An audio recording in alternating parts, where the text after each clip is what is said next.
الله الرحمن الرحیم. د غنمو د کرلو مناسب وخت.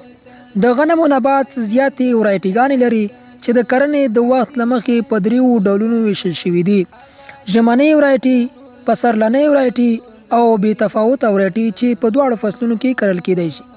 په افغانستان کې د غنمو د کرلو مناسب وخت په سرتیرو ولایتونو کې د میزان د میاشتې له اول څخه بیا د عقرب د میاشتې تر شلمې پورې مناسب وخت دی، او په ګرمسیرو ولایتونو کې مناسب وخت د عقرب د میاشتې له اول څخه د قوس د میاشتې تر 15مې پورې مناسب وخت دی. او د غنمو د ودې لپاره د تودوخې ټیټه درجه له 4 نه تر 14 درجې د سانتیګراد ده.